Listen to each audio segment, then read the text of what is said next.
প্রিয় দর্শক বন্ধুরা, এই মুহূর্তের জন্য অর্গানাইজার টিচার বা সংগঠক শিক্ষকদের গুরুত্বপূর্ণ খবর আপডেট। একেবারে বছর শেষেই কিন্তু ভালো খবর উঠে আসলো, যে বিষয়ে আপনাদেরকে বারবার কিন্তু কনফার্মেশন দেওয়ার চেষ্টা করছিলাম যে চূড়ান্ত খবরের অপেক্ষা কিন্তু রয়েছে।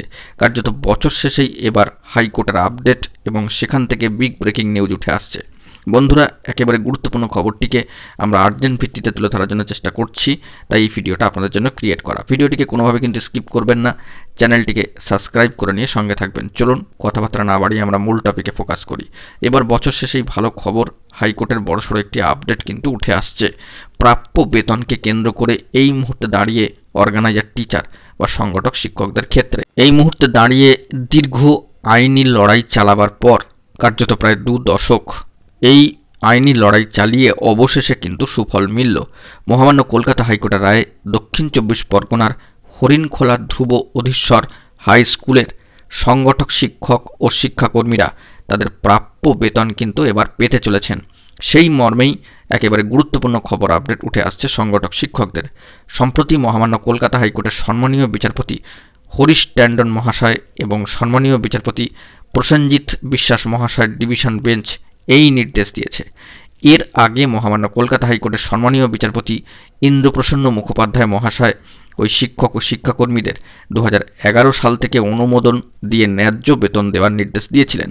রাজ্য সরকার সেই রায়ের বিরুদ্ধে ডিভিশন বেঞ্চে গেলে কয়েক দফা শুনানির পরে কার্যত আবেদন কিন্তু খারিজ হয়।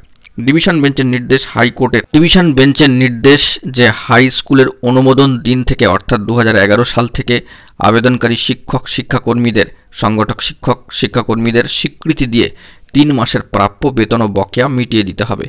ওই স্কুলের সম্মানীয় মৃণাল কান্তি কামার সহ একদল শিক্ষক শিক্ষাকর্মী হাই স্কুলের অনুমোদনের আবেদন করে হাইকোর্টের দ্বারস্থ হয়েছিলেন। তাঁদের সম্মানীয় আইনজীবী সম্মানীয় একরামুল বারী মহাশয় ও KM হোসেন মহাশয় জানাচ্ছেন, আবেদনকারীরা 1986 সাল থেকে সংগঠক শিক্ষক ও শিক্ষাকর্মী হিসাবে কর্মরত। তারাই উক্ত স্কুলকে হাই স্কুলে উত্তীর্ণ করার অনুমোদন দেওয়ার জন্য মহামান্য আদালতের দ্বারস্থ হন। কিন্তু শিক্ষা দপ্তরের মধ্যশিক্ষা পর্ষদের বিভিন্ন যুক্তিতে আটকে যায় অনুমোদন।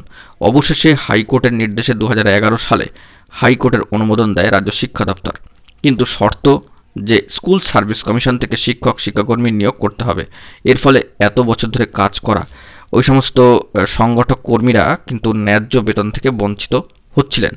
তাঁদের অনুমোদন দেওয়া হোক এই আবেদন করে মহামান্য আদালতে যান তারা।